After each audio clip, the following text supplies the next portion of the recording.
Bienvenue sur Philosophie bouddhiste, l'espace où les enseignements anciens rencontrent les défis modernes.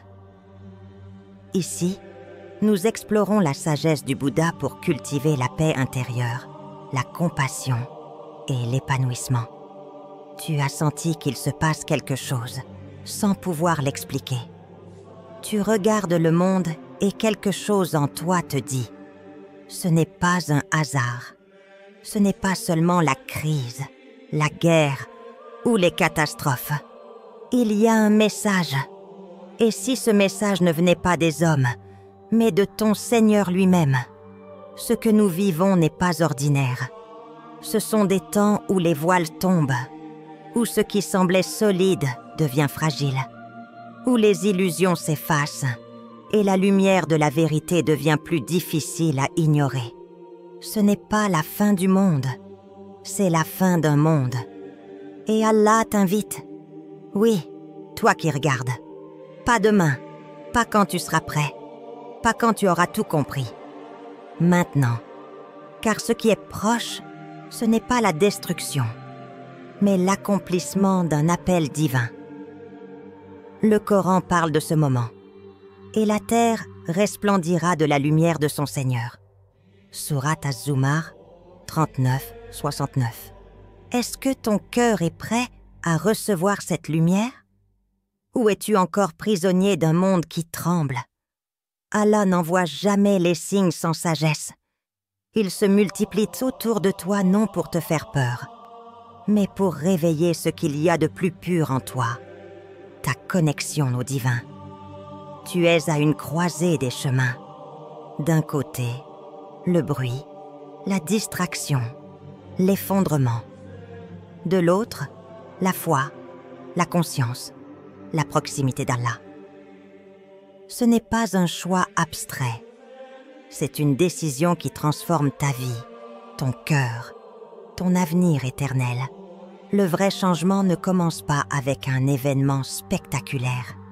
Il commence quand un cœur décide d'écouter. D'écouter non pas le monde, mais la voix subtile d'Allah à travers les événements. Alors pose-toi une question. Es-tu prêt à entendre ce que ton Créateur te dit à travers tout ce qui se brise autour de toi? Il y a quelque chose de silencieux dans la chute du monde. Ce n'est pas un cri, ce n'est pas une explosion. C'est un effritement lent, comme une vieille peinture qui s'écaille sous les doigts du temps. Ce monde auquel nous avons cru, ce confort, cette stabilité apparente, tout cela est une illusion. Et l'illusion commence à se fissurer. Tu sens la fatigue des âmes. Tu entends les plaintes dans les rues. Tu vois les regards perdus dans les métros. Les visages masqués d'une peur qu'ils ne comprennent plus.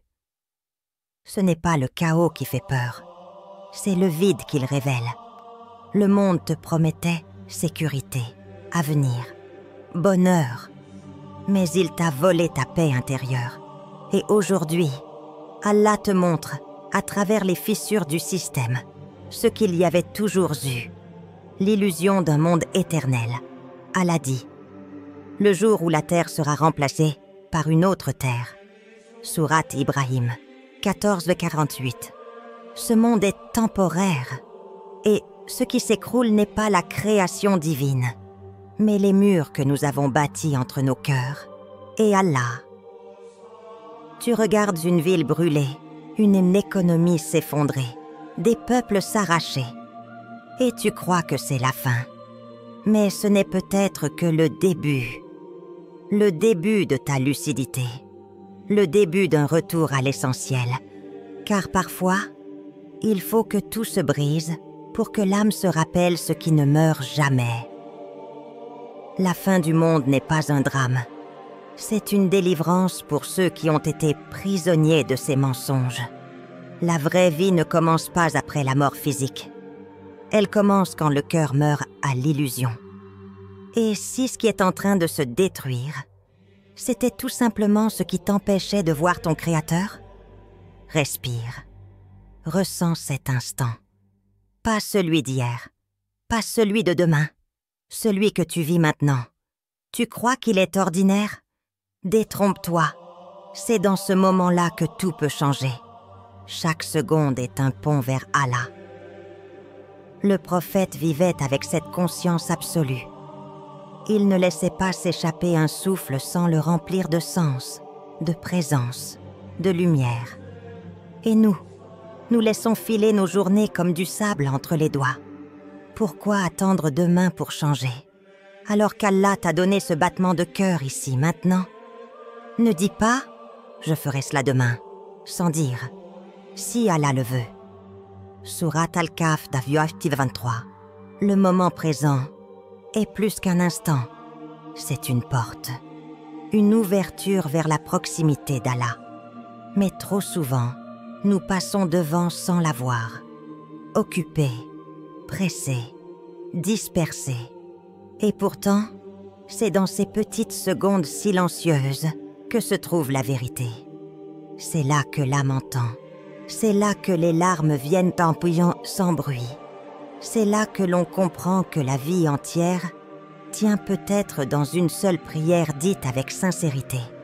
Être présent, ce n'est pas juste ralentir, c'est se souvenir. Se souvenir que chaque respiration peut être un dhikr, que chaque regard peut être un acte de gratitude, que chaque silence peut contenir un monde de lumière. Ce n'est pas dans les grandes actions qu'Allah attend de te voir. C'est dans l'authenticité de l'instant. Tu veux changer ta vie? Commence par revenir au moment présent, car c'est le seul lieu où Allah t'attend réellement. Regarde, tu ne les vois pas? Ils sont partout, dans le ciel, dans la terre, dans les cris et les silences. Ce sont les signes d'Allah. Ils ne cessent de parler, mais les cœurs fermés refusent d'entendre. Nous leur montrerons nos signes dans l'horizon et en eux-mêmes, jusqu'à ce qu'il leur devienne évident que c'est la vérité. Sourate Fussilat, 41, 11-53. Une catastrophe? Ce n'est pas un hasard. Une perte soudaine? Ce n'est pas une coïncidence. Une douleur dans ton cœur? Ce n'est pas une faiblesse. C'est un appel. Allah t'appelle. Les bouleversements du monde ne sont pas des accidents. Ce sont des rappels, des secousses divines pour briser notre orgueil, pour purifier nos illusions, pour redresser nos regards vers le ciel. Chaque guerre, chaque famine, chaque injustice, chaque larme, ce sont des lettres ouvertes du Créateur à ses serviteurs égarés. Et si tu refuses de les lire, alors tu choisis l'aveuglement. Mais ceux qui regardent avec les yeux du cœur voient les signes. Et chaque signe les rapproche d'Allah. Car derrière l'effondrement, il y a la reconstruction. Derrière la souffrance, il y a la purification. Alors demande-toi, quand un événement bouleverse ta vie, est-ce que tu cries au hasard? Ou est-ce que tu te demandes « Qu'est-ce qu'Allah veut me dire à travers cela ?» Car il parle et il t'éduque, non avec des mots, mais avec des réalités. Et maintenant, que fais-tu? Vas-tu continuer à vivre comme si tout était normal? Ou vas-tu ouvrir enfin les yeux sur ce monde qui crie la vérité d'Allah à chaque souffle? Ne tarde plus. Reviens à ton Seigneur. Pas demain, pas quand tout ira mieux, mais maintenant, car ce monde ne te parlera pas éternellement. Et les signes, aussi clairs soient-ils, ne sont utiles qu'à ceux qui veulent voir. Reste avec moi pour la suite, car ce n'est que le début de ce voyage intérieur. Et ce qui vient ensuite pourrait bouleverser ton cœur à jamais. Il y a un moment dans la vie où l'on s'arrête. Non pas parce qu'on a tout compris, mais parce qu'on a trop mal, trop vu, trop cherché dans les mauvais endroits. C'est dans ce moment que l'âme chuchote. Et si je revenais à la source? La foi pure, ce n'est pas un concept réservé aux sages ou aux pieux. C'est une vérité profondément humaine. C'est ce que ressent l'enfant qui pleure et dit « Ya Allah !» sans savoir formuler une invocation complète. C'est que ce que porte une mère qui regarde le ciel en silence, avec l'espoir que son Créateur l'a entendu. Allah ne cherche pas la perfection, il cherche la sincérité. Le prophète a dit « L'islam est simple, donnez-lui sa place dans vos cœurs. » Et si le monde t'a rendu méfiant, distant ou même perdu, Allah n'a jamais cessé d'espérer ton retour. Il connaît chaque détour que tu as pris. Il a vu chaque larme cachée. Et malgré tout, il continue de t'ouvrir la porte. Le retour à la foi pure, c'est arrêter de faire semblant. Ce n'est pas faire plus, c'est faire vrai. C'est parler à Allah comme on parle à un confident. C'est se prosterner non pour valider une obligation, mais parce que ton cœur n'en peut plus d'être éloigné. Certes, la prière éloigne des turpitudes et du blâmable. Urate al-Ankabut, 29-45. Mais pour que cette prière agisse, il faut qu'elle vienne d'un cœur vivant, d'un cœur vulnérable, pas parfait, juste sincère. Et toi, où en es-tu? Est-ce que tu pries encore par habitude? Est-ce que tu invoques encore avec le cœur lourd de doute? Ou es-tu prête à redonner à ta foi la lumière qu'elle mérite? Car ce n'est pas le monde extérieur qui a changé, c'est notre relation intérieure à Allah qui s'est ternie. Et il est temps d'y revenir. Comme on revient à la maison, il y a ceux qui tombent et ceux qui tombent à genoux. La différence, l'un s'effondre, l'autre se rapproche d'Allah. La douleur n'est pas le contraire de la foi. Elle est parfois son langage le plus pur. Allah ne punit pas toujours par les épreuves. Il éduque, il purifie, il appelle, et il façonne ton âme comme on façonne une épée dans le feu.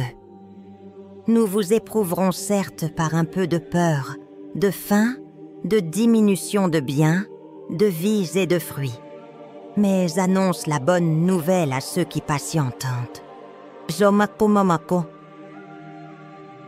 Surat al-Baqarah, 251. Chaque crise, chaque perte, chaque silence pesant est une page dans ton livre. Une page écrite non avec l'encre, mais avec la lumière divine. Si tu savais combien Allah est près de toi dans ta souffrance, tu pleurerais moins de douleur et plus de gratitude. L'épreuve ne dure pas.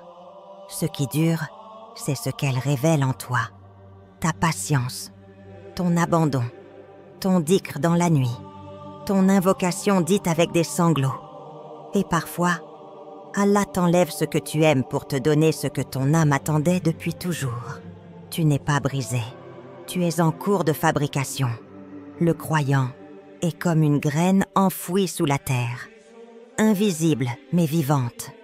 Et Allah l'a fait germer au moment le plus inattendu. Alors quand tu vis une épreuve, pose-toi cette question. Est-ce que je suis puni ou appelé?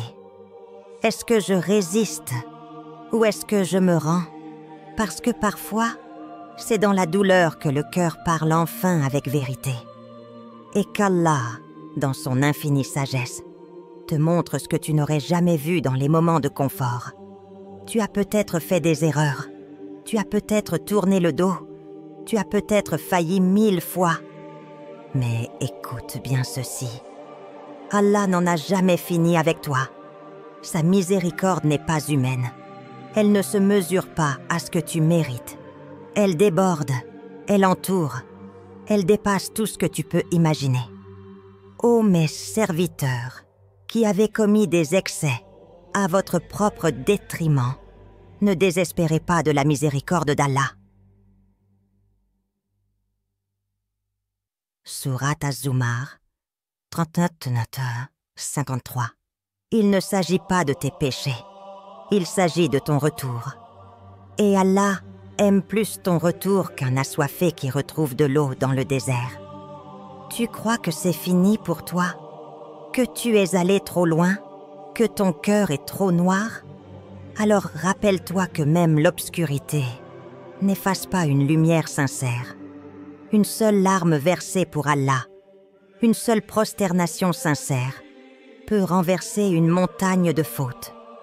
Le monde peut te juger, mais Allah, lui, veut te guérir. Invoquez-moi, je vous répondrai. Sourate Ghafir 40-57. Ce n'est pas une théorie, c'est une promesse. Dans cette tempête que tu traverses, la miséricorde d'Allah est le seul abri qui ne bouge pas. Et même si tu tombes, tant que tu cries vers lui, tu n'es pas perdu. Alors parle-lui, raconte-lui ta honte, ta peur, ton vide. Dis-lui que tu reviens, que tu veux te purifier. Et il répondra, il l'a toujours fait. Certains cherchent Allah dans les miracles, d'autres dans les savants. Mais les plus éveillés le trouvent dans un souffle. Nous sommes plus proches de lui que sa veine jugulaire. Sourate Kahf 50-16. Il est là, tout le temps. Et si tu ne le ressens pas, ce n'est pas parce qu'il est loin, c'est parce que ton cœur dort. Et c'est maintenant qu'il doit se réveiller. Tu veux voir des signes? Regarde ta vie. Regarde comment tu es tombé, puis relevé. Regarde comment des portes se sont ouvertes au dernier moment. Regarde comment ton cœur a battu quand tu as dit « Ya Rabbi » dans le noir. Le réveil ne vient pas d'un choc. Il vient d'un retour. Tu ne dois pas être parfait pour ressentir Allah. Tu dois juste être vrai. Te poser, fermer les yeux et dire sincèrement « Je te cherche, Ya Allah. Même si je suis brisé, même si je doute, je te cherche. » Et tu verras, les larmes couleront, le calme s'installera, et tu comprendras ce que veut dire être près de lui. Ce monde est bruyant, les réseaux, les écrans, les tentations, tout crie. Mais la présence d'Allah, elle, ne crie pas. Elle chuchote, elle attend, elle touche doucement l'âme de celui qui veut bien l'écouter. Et maintenant, c'est à toi. Le moment est venu, pas pour apprendre plus, pas pour chercher ailleurs, mais pour revenir ici, dans ce souffle, dans cette prosternation, dans ce silence plein de lumière. Tu as lu jusqu'ici. Ton cœur a été touché. Ne laisse pas ce moment passer. Reviens vers Allah. Réveille ta foi. Purifie ton intention. Commence maintenant, car ce monde va s'éteindre. Mais ton lien avec ton Seigneur peut s'allumer à jamais. Accroche-toi à la prière. Reprends le Coran. Rappelle-toi d'Allah et avance, car ce qui est proche, c'est lui.